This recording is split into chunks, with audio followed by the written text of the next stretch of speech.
آیات شفا پڑ گیا. سب سے زیادہ شفا تو شفا دینے والے کے کلام میں.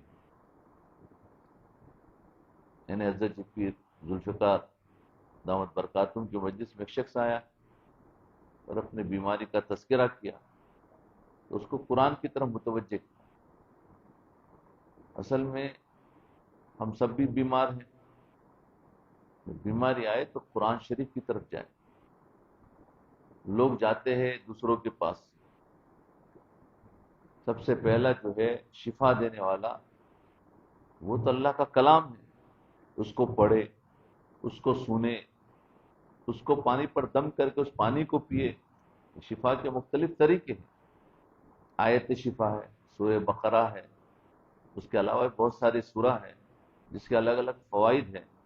تو ہم بھی ایک آدمی نے ایک ہی مجلس میں اپنے مختلف کاموں کے سلسلے میں کئی دفعہ مشورہ کیا اور دعائیں بھی کروائی. حیرانی ہوئی کہ آپ اتنے حوصلے سے اور صبر و استقامت کے ساتھ بار بار اس آدمی کے لیے دعا فرما رہے تھے. واقعی اللہ والوں کا ہی حوصلہ ہے کہ وہ صبر و تحمل کے ساتھ پریشان لوگوں کی بات سنتے ہیں. کسی عام آدمی کے لیے ایک مجلس میں 2-4 دفعہ بھی کسی کی بات سننا مشکل ہو جاتی ہے. آپ کی صحبت میں ایسے صبر و تحمل کے واقعات دیکھ کر عبرت اور صبر و تحمل کے اعلیٰ صفات پیدا ہوتی ہیں. یعنی کوئی انسان بھی اپنی پریشانی کو بتا رہا ہو تو صبر و تحمل کے ساتھ سننا چاہیے اور اس کو تسلی دینا چاہیے. سمجھے؟ انسان چھوڑ دیتا ہے، اس کو سنے، اس کو تسلی دے. آپ کی مجلس میں کسی نے عرض کیا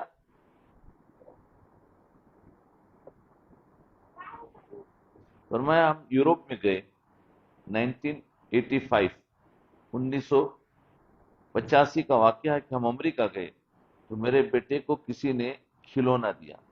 وہ کھلونا چیکنگ مشین کے اندر آ گیا. ایئرپورٹ پر چیکنگ ہوتی ہے اس میں آ گیا. انہیں شبہ پڑ گیا. ایک سیکیورٹی کا آدمی میرے پاس آیا. اس نے مسافروں میں سے مجھے ذرا ایک طرف بلایا اور سامان کھلوایا. جب اس فقیر نے بتایا کہ بچے کا کھلونا ہے، وہ صرف کھلونا دیکھ کر ہی سوری کر کے چلا گیا. وہ سمجھا کوئی بڑی چیز ہوگی. یہ ان کی چیکنگ کا معیار ہے کہ ہر چیز کو جانچتے ہیں پھر آگے نکلنے دیتے ہیں. یعنی دنیا والوں کی چیکنگ کیا ہے؟ ذرا سا کچھ دیکھا تو گھبرا جاتے ہیں. محبت اور قبولیت کے بارے میں حضرت کے سب ملفوظات چھوٹے چھوٹے مجلسوں میں کیے ہوئے. ارشاد فرمائے کہ دین اسلام دین فطرت ہے. نیچرل دین جو ہے وہ اسلام ہے. انسان کی فوز و فلاح کی ضمانت دیتا ہے. جو بھی دین اسلام کے مطابق زندگی گزارے گا اللہ تعالیٰ اس سے فوز و فلاح سے کامیاب کرے گا. فلاح کہتے ہیں کامیابی اور قرب الہی کو کہ جس کے بعد دوری نہ ہو. اللہ تعالیٰ کی یہاں ایسی عزت ہو کہ جس کے بعد ذلت نہ ہو، اس کو فلاح کہتے ہیں. ارشاد فرمایا جو شخص مال و دولت پر اترائے گا، تکبر کرے گا، بڑا بنے گا، وہ گھاٹے میں جائے گا. مال و دولت پر اترانا وہ نقصان میں ہے. انسان کو کامیابی اور فلاح مال سے نہیں بلکہ نیک اعمال سے ملتی ہے. کامیابی ہم سب کے ذہنوں میں یہ ہے کہ کامیابی مال سے ملتی ہے. حقیقت میں کامیابی اعمال سے ملتی ہے. جی،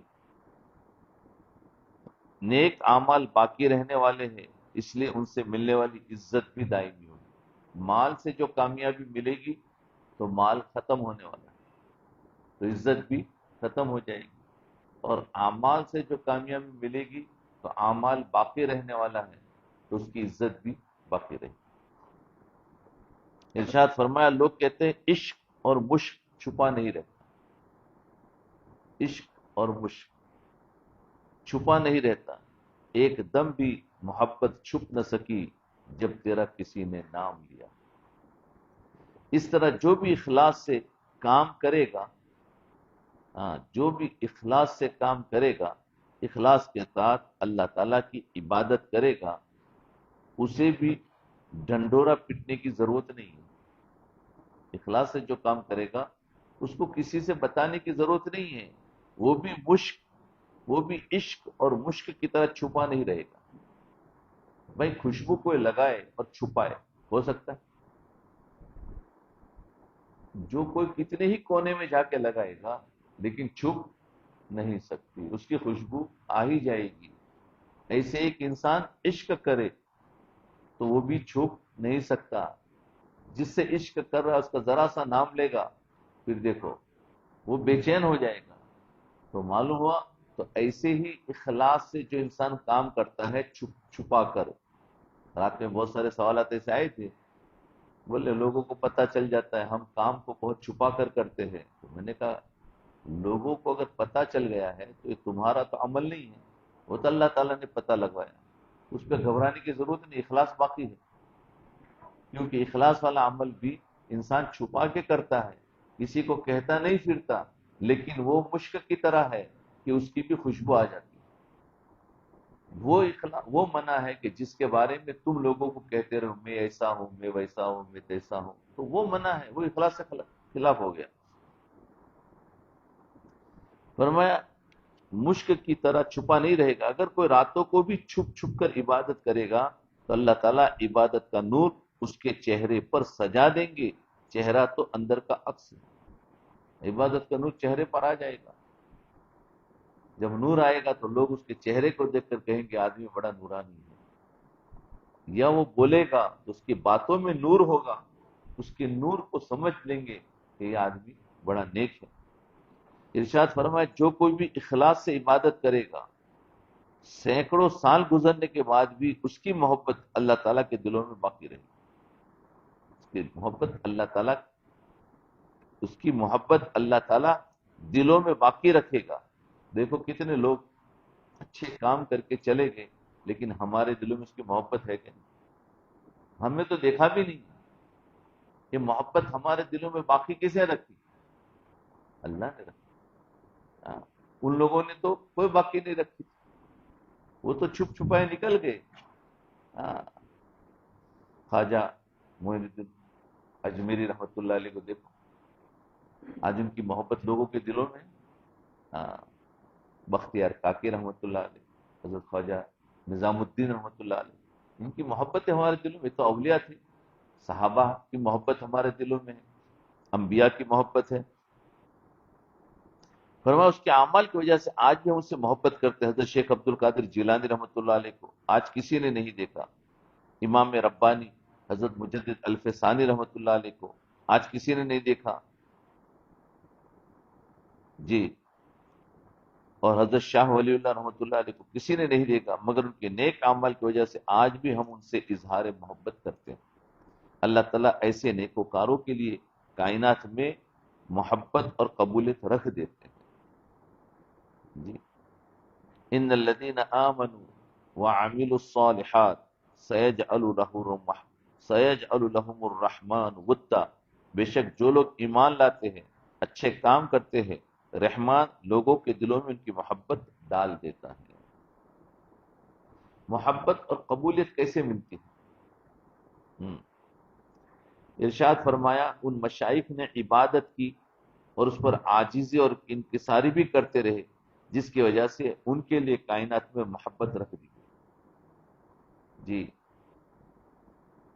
عبادت کرنا اور عاجزی کرنا تو اللہ تعالیٰ محبت لوگوں کے دلوں میں ڈال دیتے ہیں.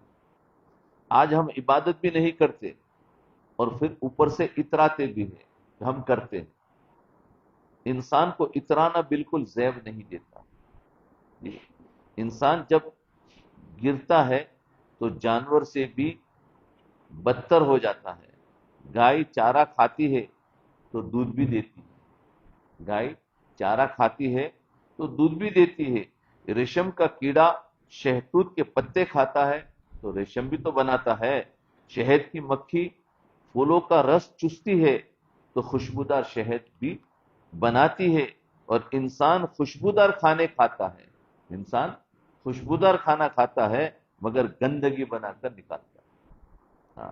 کھانا تو خوشبودار کھایا لیکن نکلا اور ان لوگوں نے خوشبو والی چیزیں نہیں کھائی لیکن خوشبودار چیز کھائی. وہ تو پتا کھایا ریشم کا لیکن ریشم بنا. انسان کی شکل و صورت انسان کی شکل و صورت پر نہیں بلکہ اس کی صفات کی بنا پر اس کی فضیلت. ہماری جو شکل صورت ہے اس پر ہماری فضیلت نہیں، ہمارے اندر جو صفات ہوں گے اس پر ہماری فضیلت ہے. اس لیے اللہ تعالیٰ ہمارے اندر کو دیکھتے ہیں اور اس کے حساب سے اللہ اپنے سے محبت کرتے ہیں، شکل و صورت سے نہیں. شکل و صورت کی تو ظاہر ہے، ظاہر پہ اچھا رکھنا چاہیے، لیکن صرف ظاہر پر انسان رک جاتا ہے. ایسی مجلسوں میں باطن بنایا جاتا ہے. باطن بنانا اللہ تعالیٰ جو دلوں کو اندر جو صفات ہوتی ہے اللہ اس کو دیکھتا ہے. اگر صالح سلجھا ہوا انسان ہے تو فرشتوں سے بھی آگے نکل جاتا ہے، اور اگر برا ہے تو اتنا نیچے گرتا ہے کہ ڈنگروں کے مقام سے بھی نیچے گر جاتا ہے. یہ ہے انسان کی حالت. تو گویا ہمارے اندر اللہ نے صلاحیت رکھی ہے کہ فرشتوں سے بھی آگے نکل سکے. ارے جانا ہے آگے فرشتوں سے کہ نہیں جانا؟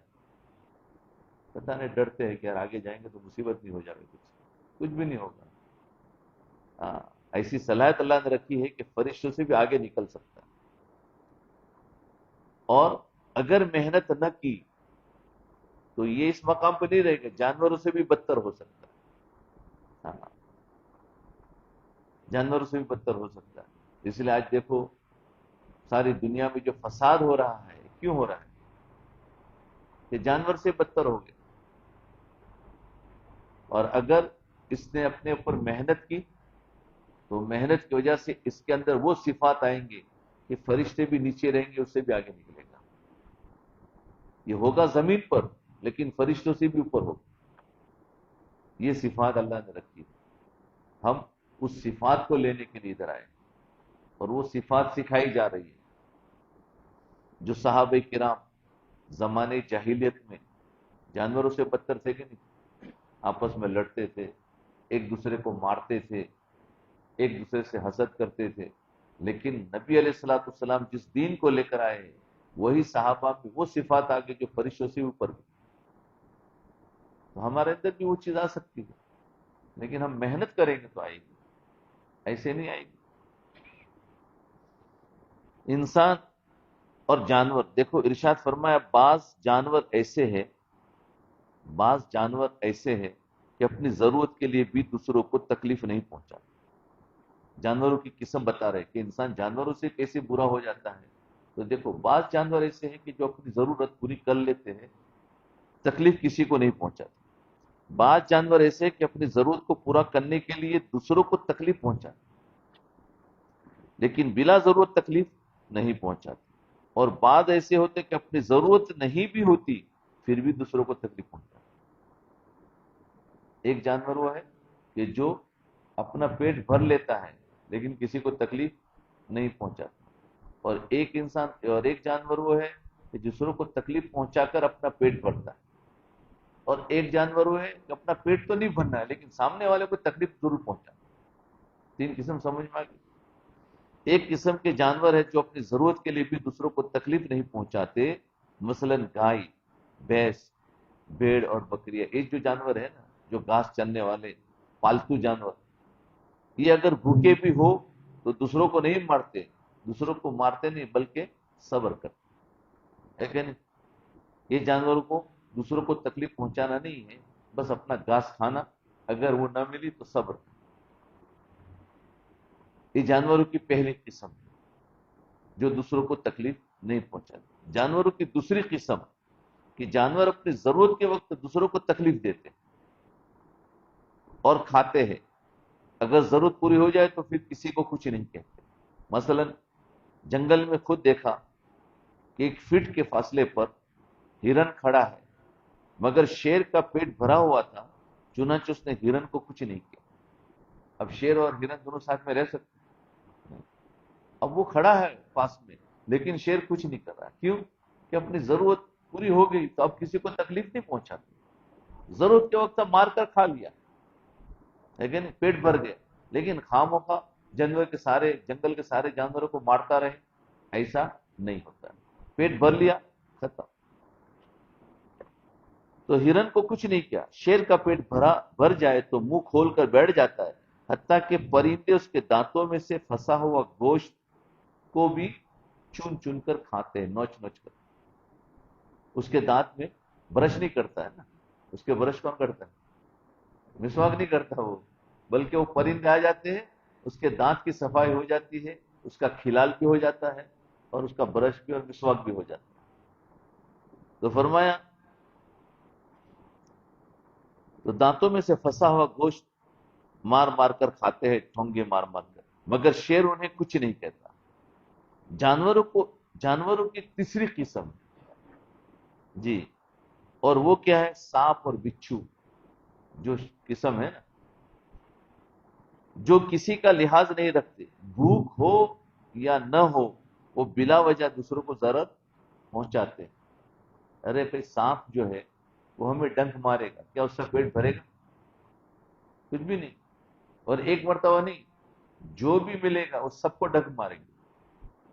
یہ جانوروں کی تیسری قسم کہ وہ اپنا پیٹ بھرے نہ بھرے لیکن ہر ایک کو مارنا، ہر ایک کو تکلیف پہنچانا، یہ جانوروں کی تیسری قسم۔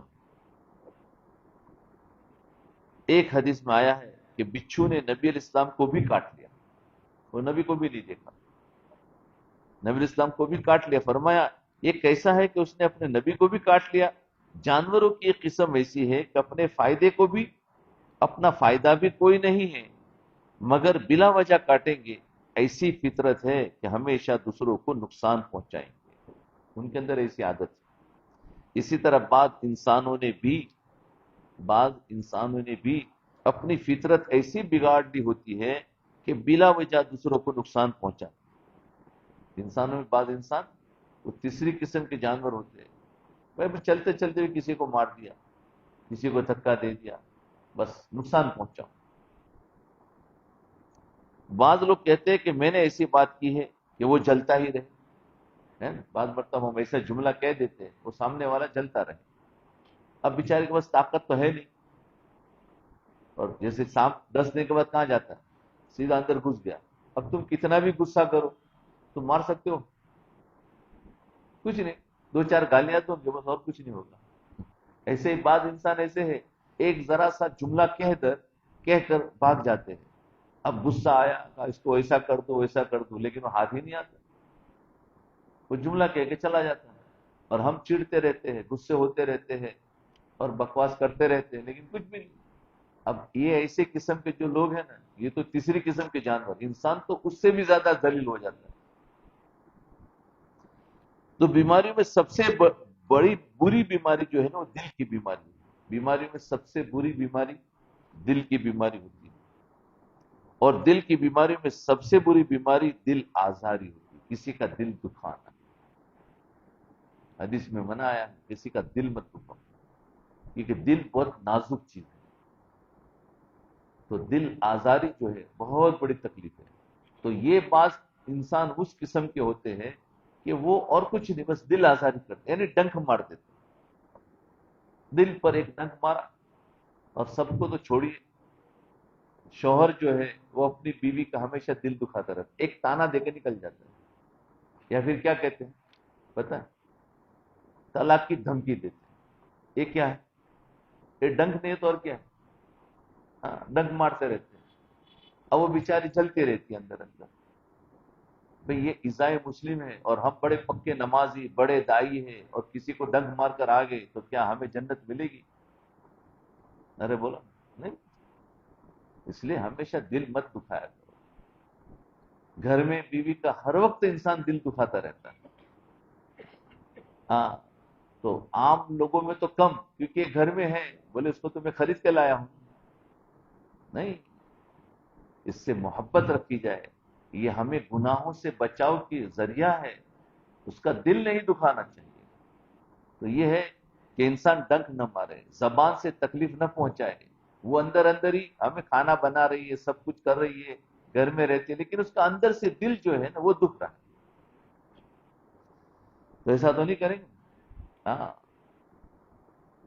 ارشاد فرمایا ہم بیرون ملک ایک جگہ تھے کہ ایک عورت ہر روز ہمیں تحفہ بھیجا کرتی تھی. ہم نے کہا کیوں ہر روز تحفہ بھیجتی ہو؟ فرماتی ہے تم میاں بیوی کو دیکھتی ہوں، یعنی دونوں میاں بیوی گئے تھے، یعنی حضرت اور ان کی اہلیہ. تو وہ ایک عورت تھی جو تحفہ بھیجتی تھی ان کو.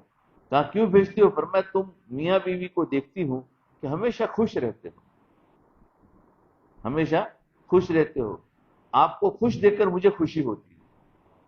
ہاں. دیکھو ایسے جوڑے کم ملتے ہیں کہ جہاں میاں بیوی بہت خوش ہو، بہت کم ملتے ہیں، ڈھونڈنے جیسے ملتے ہیں.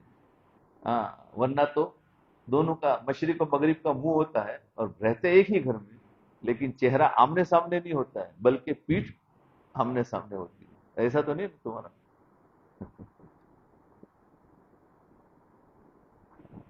تو یہ ہے، یاد رکھو کیا رکھنا ہے، چہرہ آمنے سامنے رکھنا ہے، پیٹ نہیں کرنی ہے. ہاں. تو ہمیشہ خوش رکھو. تو فرمایا تمہیں خوش خوش دیکھ کر مجھے خوشی ہوتی ہے کہ بڑی مشکل سے ایسا جوڑا دکھا ہے. یعنی وہ عورت نے ایسا جوڑا دیکھا ہی نہیں ہے کہ دونوں خوش ہو. تو بولے میں نے آج بہت دنوں کے بعد دیکھا، اس لیے میں ہدیہ بھیجتی ہوں روز، جو کہ میاں بیوی ہو کر بھی ایک دوسرے سے خوش ہو، میاں بیوی ہو کر بھی ایک دوسرے سے خوش ہو. تو معلوم ہوا کہ میاں بیوی ہو کر ایک دوسرے سے خوش رہنا یہ سب سے بڑی عبادت ہے. یہ عبادت ہے، یاد رکھنا. خوش کب ہوں گے؟ جب ایک دوسرے کی کچھ تکلیفوں کو برداشت کریں گے تو نا، اور زبان کی حفاظت کریں گے تو ہی خوش ہوں گے. ورنہ زبان چلا دیے تو خوش کہاں سے رہیں گے؟ بلکہ زبان سے خاموشی اختیار کر رہے، صبر کر رہے، ضبط کر رہے، تو پھر خوشی ہوتی ہے. اس لیے میں اکثر تحائف بھیجتی رہتی ہوں تاکہ مجھے بھی خوشی ملتی رہے.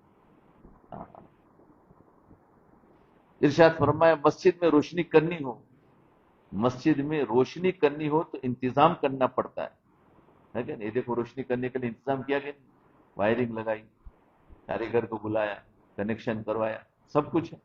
مگر اندھیرا کرنا ہو تو کوئی محنت کرنی پڑتی ہے. ارے بولو، اندھیرے کے لیے کوئی محنت نہیں ہے بھائی، اندھیرا ہو تو خود بخود ہو جاتا ہے. اسی طرح نیک بننے کے لیے بھی محنت کرنی پڑتی ہے، نیک بننے کے لیے بھی محنت کرنی پڑتی ہے. مگر برا بننا ہو تو برا بننے کے لیے کوئی محنت نہیں. ہاں، محنت چھوڑ دو، برا بن جاؤں گے. بلکہ کہیں بھی کوئی نامعقول کام کرو تو برے لوگوں میں شمار ہونے لگ جاؤں گے. ارشاد فرمایا انسان اچھی صفات سے اچھا بنتا ہے، انسان اچھی صفات سے اچھا انسان بنتا ہے. دیکھو ابھی بات کہ نور چلا جائے. ہاں، نور اور روشنی کرنے کے لیے تو محنت، روشنی چہرے بند کرنے کے لیے کچھ بھی محنت نہیں. ارشاد فرمایا انسان اچھی صفات سے انسان بنتا ہے، اچھی صفات پیدا کرنے سے ہی قبولیت پیدا ہوتی ہے. لوگ تو یہاں تک کہتے ہیں کہ ہمیں تو کام سے پیار ہے، ہمیں تو کام سے پیار ہے، چمڑے سے پیار نہیں ہے، پنجابی میں کہتے ہیں. اس لیے ہمیں بھی نیک کام کرنے ہیں، اپنے اندر اولیاء جیسی صفات پیدا کرنی ہیں، کیونکہ ان کے اندر اللہ کی صفات کا رنگ جھلکتا ہے. صبغت صبغت اللہ ومن احسن من اللہ صبغہ. اللہ کا رنگ، اللہ کے رنگ سے بہتر کس کا رنگ؟ ہمارے اندر کون سا رنگ چڑھانا ہے؟ اللہ کا رنگ، کیونکہ سب سے بہترین اللہ کا رنگ ہے. لال پیلے نہیں لگانے ہمارے اندر، ہمیں اللہ کا رنگ ہے، یعنی صفات والا رنگ. صفات اگر ہمارے آئے گی ایک رنگ چڑھے گا، اور وہ رنگ سے انسان خوبصورت لگتا ہے. جی. ارشاد فرمایا حدیث مبارکہ میں ہے کہ اللہ تعالیٰ تمہارے مال و دولت کو نہیں دیکھتا، نہ تمہارے چہرے کو دیکھتا ہے، بلکہ وہ تو تمہارے دلوں کو دیکھتا ہے. اللہ کیا دیکھتا ہے؟ دلوں کو دیکھتا ہے. اور لوگ کیا دیکھتے ہیں؟ چہروں کو دیکھتے ہیں. جتنے انسان ہیں وہ ہمارے چہروں کو دیکھتے ہیں، اور اللہ جو ہے ہمارے دلوں کو دیکھتے ہیں. تو ہمیں اللہ جس چیز کو دیکھ رہا ہے اس کو بنانے کی فکر کرنی چاہیے. لیکن آج لوگ ہمیں دیکھتے ہیں ہم لوگوں کو دکھانے کے لیے اپنے چہرے کو بنانے کی فکر کرتے ہیں جی۔ حضرت بلال رضی اللہ عنہ رنگ کے کالے ہیں، چہرہ بھی کوئی زیادہ خوبصورت نہیں ہے، مگر بات قبولیت کی ہے۔ مقبول کتنے ہیں کہ ایسی قبولیت ملی کہ زمین پر چلتے ہیں اور جنت میں ان کے پاؤں کی آہٹ سنائی دیتی۔ دیکھو چہرے کے کالے ہیں تو اللہ تعالیٰ نے جو معیار رکھا ہے فرمایا دلوں کو بنا۔ اگر چہروں بنانے کی اگر معیار ہوتا تو حضرت بلال کبھی مقبول نہیں ہو سکتے، چہرہ کالا تھا۔ تو اللہ تعالیٰ نے ہمیں ایک ایسی چیز دی ہے کہ اس کو بنانے کے لیے ہر ایک کے لیے آسان، جاہل ہو تو وہ بھی دلوں کو بنا سکتا ہے، عالم بھی بنا سکتا ہے، غریب بھی بنا سکتا ہے، مالدار بھی بنا سکتا ہے، مرد بھی بنا سکتا ہے، عورت بھی بنا سکتا ہے۔ تو اللہ نے ایسی چیز کو بنانے کا حکم دیا ہے کہ جس میں کوئی کہہ ہی نہیں سکتا کہ میں اس چیز کو نہیں بنا سکتا، کوئی نہیں کہہ سکتا۔ چہرے کا بنانے کا حکم ہوتا تو شاید کوئی کہتا بھائی میں نہیں کر سکتا، وہ کہتا میرا تو کالا ہی رنگ ہے، میں کیسے اپنے آپ کو خوبصورت بناؤں۔ تو دیکھو اللہ تعالیٰ نے آسان رکھا ہے دین، اس کو کہتے ہیں دین آسان، یعنی ہر انسان کر سکتا جی۔ اللہ اکبر کبیر۔ حضرت بلال حضور صلی اللہ علیہ وسلم کے عاشق زار تھے، تو وہ کالے تھے لیکن دل ان کا سفید تھا، اللہ کے ہاں قبولیت تھی، اور وہ چل رہے زمین پر اور اس کی آہٹ محسوس ہو رہی ہے جنت میں۔ ایسے ہے، اپنے آپ کو ایسا بنانا ہے۔ حضرت بلال رضی اللہ عنہ حضور صلی اللہ علیہ وسلم کے عاشق تھے، حضور صلی اللہ علیہ وسلم کی وفات کے بعد مدینہ چھوڑ دی، کیونکہ عشق اتنا تھا کہ رہا نہیں جاتا، چھوڑ دیا، شام کی طرف ہجرت کر گئے اور اذان دینی بند کر دی۔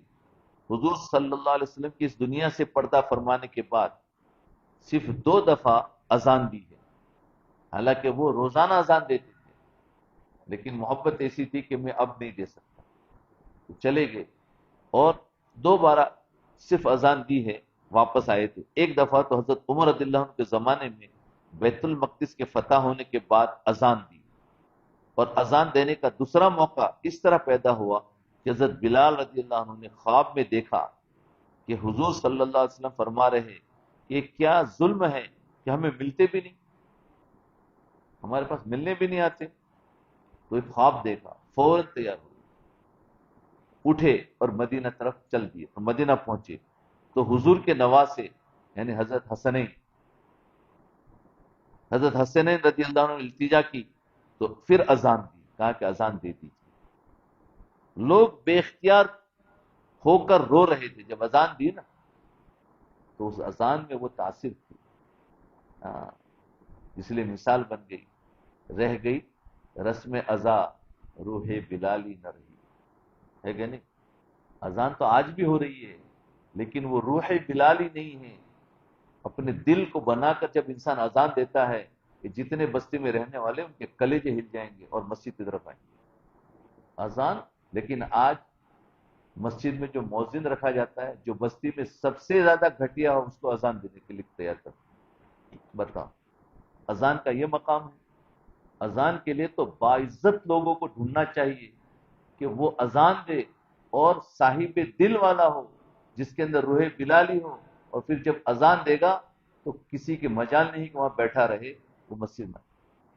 آج ہماری جو اذان ہے وہ جو گھٹیا قسم کا انسان کو بھی لگایا ہے، اس کے اذان میں پھر بھی وہ تاثیر ہے کہ آج کفار کے دلوں پر وہ اثر کرتی ہے، اسی لیے تو بند کرا رہے ہیں کہ ان کے دلوں پر اثر کے بہانہ کچھ بھی اور بنا دے، لیکن یہ اثر کرتی ہے بار بار سننے کے بعد۔ لیکن ہمیں تو وہ روح بلالی والی اذان ہو کہ مسلمان جو نماز نہیں پڑھتا ہے وہ اذان کو سن کر بے چین ہو کر آ جائے، یہ توجہات ہوتی ہے اذان کے ذریعے سے۔ اس لیے اذان کو معمولی نہ سمجھے، اذان دینے کا مقام جو ہے وہ بھی بہت اونچا مقام ہے، لیکن آپ لوگ پھر آج سے اذان نہیں دینا شروع کر دینا، یہ کہیں گے یار اذان کی بڑی فضیلت بھی ہے، اس میں خلل نہیں ڈالنا، جو متعین ہے اس کی خدمت پر وہ وہی کرے گا۔ تو آج اسی لیے کہتے رہ گئی رسم ازا روح بلالی نہ رہی، مؤذن کے اندر روح بلالی ہوگی تو پھر قیامت ہو جاتی، لوگوں کے دل ہل جاتے ہیں، اور یہی تو سب سے بڑی وہ ہے توجہ اذان کے ذریعے سے لوگوں تک پہنچتی ہے. اس لیے فرمایا کہ اذان کبھی مت چھوڑنا. اور فرمایا جنگل میں بھی ہو، کھیت میں بھی ہو، تو فرمایا جب نماز پڑھنا ہو تو اذان دو. کیوں؟ کہ اذان سے شیطان قریب آتا ہے. ارے بولو، شاید آپ کو تو پتہ ہی نہیں کہ بھاگتا ہے کہ قریب آتا ہے، سب وساوی سے مان. اذان سے شیطان بھاگتا ہے، دور بھاگتا ہے، کیونکہ اذان دعوت ہے. بھائی اذان کے ذریعے سے دعوت ہے کہ نہیں؟ لوگوں کو بلا رہے کہ بھائی حی علی الصلاۃ، آؤ مسجد کی طرف، آؤ مسجد کی طرف. سب سے بڑا داعی مؤذن ہوتا ہے، اس کا مقام بھی بہت اونچا ہوگا کل قیامت کے دن، کیونکہ دعوت والوں کو اللہ تعالیٰ اونچا مقام دیں گے. تو یہ ہے کہ دعوت ہے، بلا رہا ہے اذان کے ذریعے سے. تو فرمایا لوگ بے اختیار ہو کر رو رہے، حتیٰ کہ گھروں میں بیٹھی ہوئی صحابیات بھی رو رہی ہے. اب کیا بات تھی بتاؤ، اذان ہی تو تھی، یہ رو کیوں رہی؟ اب یہ چیز سمجھ نہیں سکتے، میں سمجھاؤں تو بھی سمجھ نہیں سکتے. اس پر محنت کرو. یہ ہماری مجلسیں وہی روح بلالی ڈالنے کے لیے ہے کہ ہمارے اندر بھی وہ روح بلالی آ جائے کہ ہم صرف کسی کو دو بات کہے وہ فوراً اس کا دل پلٹ جائے. اس کو بنانا ہے. یہ ایسے ہی نہیں ہے کہ بس بیٹھے ہیں عبادت کر رہے ہیں، نہیں، وہ روح بلالی بھرنی ہے، وہ دلوں کو بنانا ہے کہ اس کے بعد زبان سے جو بولے گا اس کا اثر سامنے والے کے دل پر پڑے گا. آج ہمارے دل بنے ہوئے نہیں ہیں، اسے زبان سے بولتے تو ہے نیکی کے اور اچھی دعوت دے رہے، لیکن اثر نہیں کر رہی، اثر نہیں کر رہی.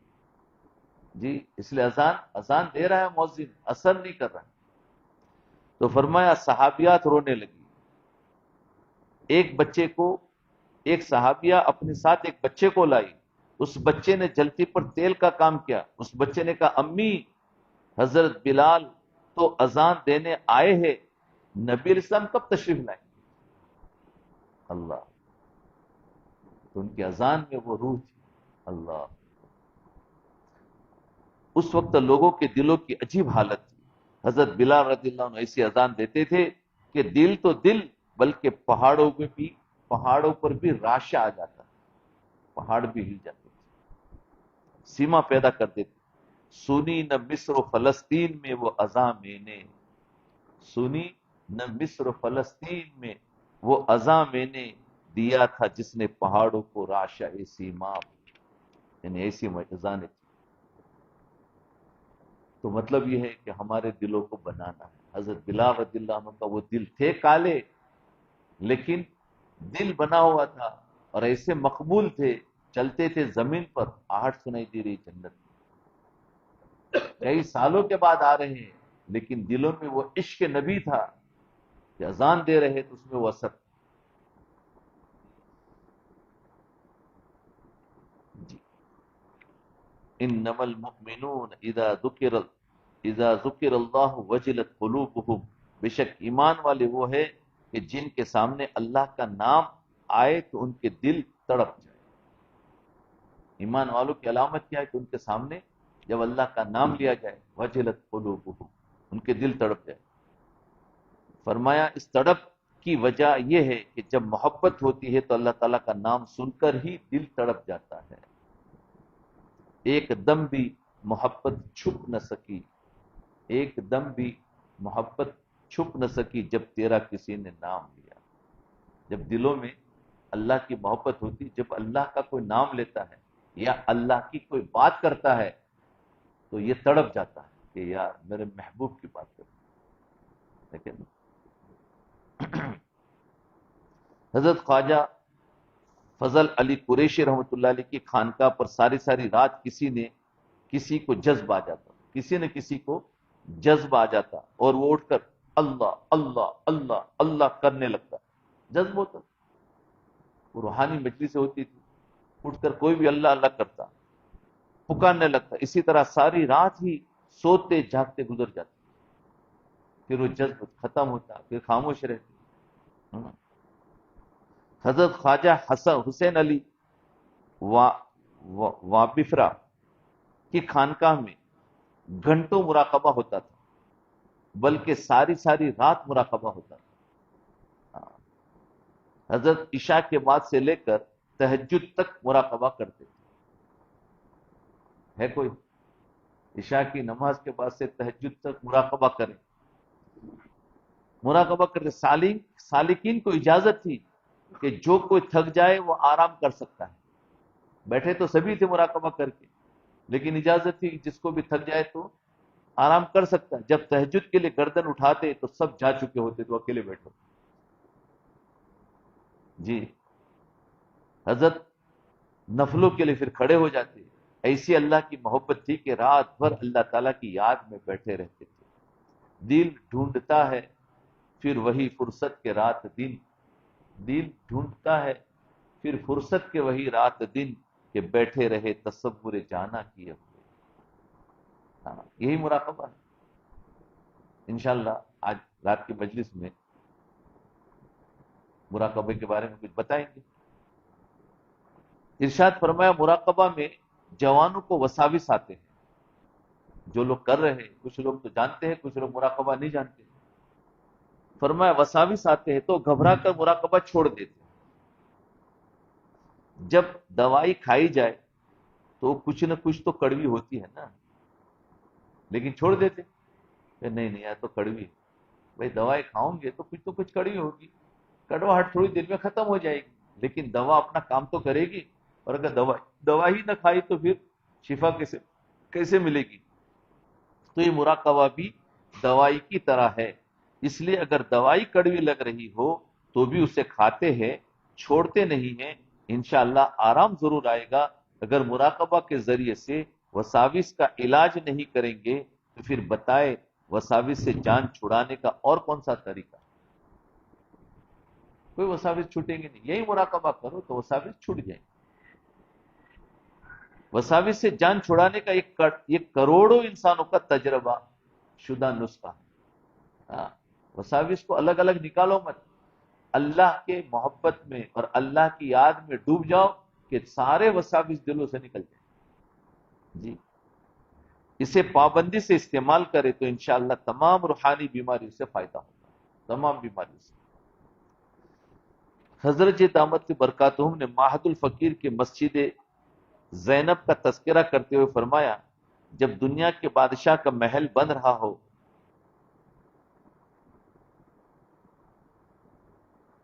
تو فرمایا ایسی یعنی لوگ اس میں بھاگ بھاگ کر کام کرتے ہیں، اسی طرح مسجد بھی اللہ کا گھر ہے، اس کے انتظام بھی خود بخود ہو جاتے ہیں، اور ہمارا کام ہے کہ اخلاص سے دعائیں مانگتے رہے اور مناسب اسباب اختیار کر رہے، کام تو اللہ تعالیٰ ہی کرا دیں گے۔ جی، عشاء کی نماز کے بعد سالکین کو خدمت کا موقع ملا۔ جی، اسی دوران آپ نے سالکین کا تعارف پوچھنا شروع کر دیا۔ بھائی لوگ آتے تو پوچھتے ہیں تم کہاں سے آئے، تم کہاں سے آئے، تم کہاں سے آئے۔ تو حضرت کے پاس بھی سالکین آئے تو پوچھنا شروع کر دیا۔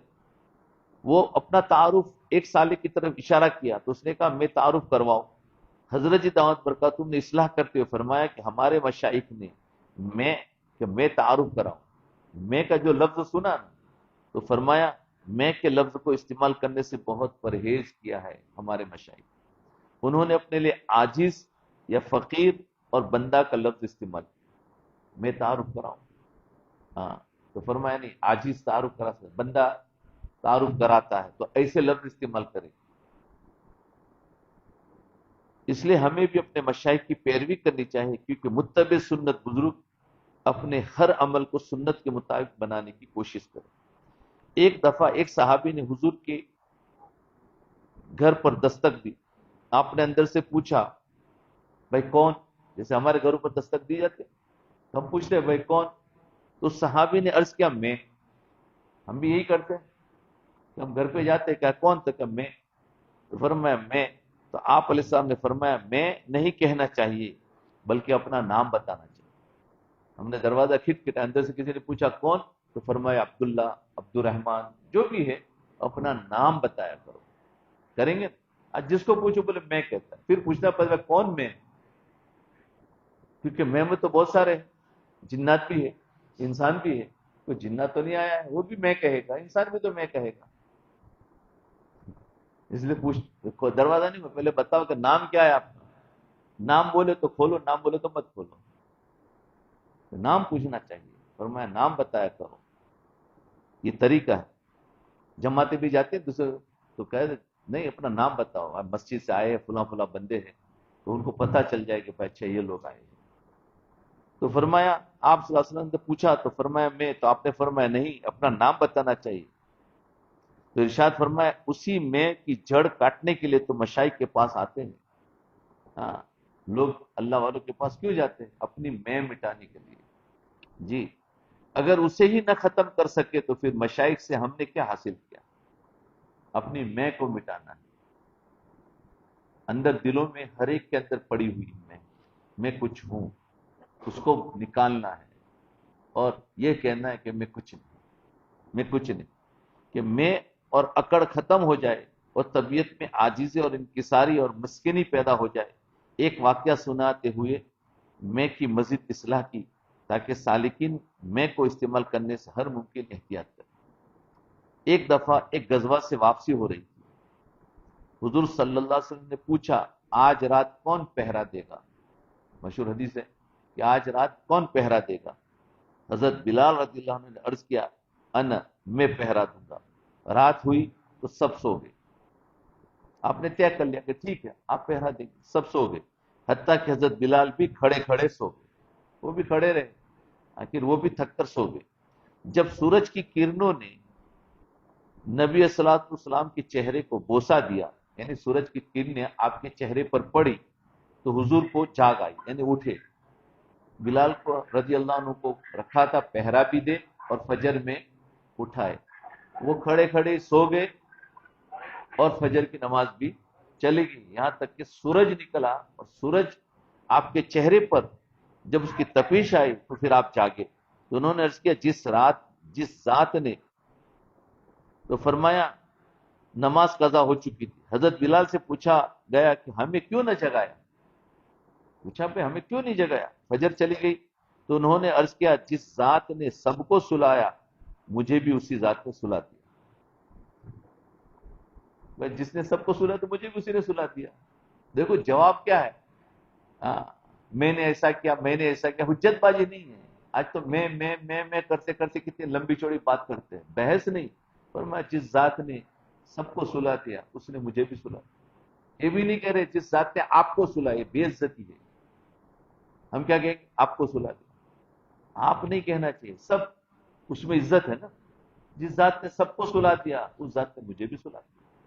اس میں سب کچھ ہو گیا کہ ہاں میں سو گیا، لیکن وہ نہیں ہے. اصل میں وجہ یہ تھی میں اس میں جاگ رہا تھا، میرے کو یہ ہوا اور اچانک میرے کو وہ نیند ہے. ہم کیا کرتے، ہم ہوتے کیا کہتے میں جاگ رہا تھا، میں کھڑا کھڑا رہا تھا، بس میں اسی سوچ میں تھا اور اچانک مجھے نیند آ گئی.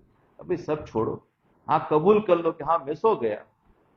یہ میں ہوتی ہے اندر جو قبول نہیں کرنے دیتی اور لاجک لیتی شیطان کی طرح.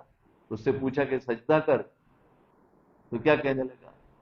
ہاں کہ بھائی یہ تو چھوٹا ہے میں بڑا ہوں. یہ بحث کرنے لگا. تو جو لاجک کرتا ہے اور بحث کرتا ہے یہ علامت اس بات کی ہے کہ اس کے اندر شیطانیت ہے، میں ہے. اور جو بات کو مان لیتا ہے فرشتوں نے فوراً سجدہ کر لیا. یہ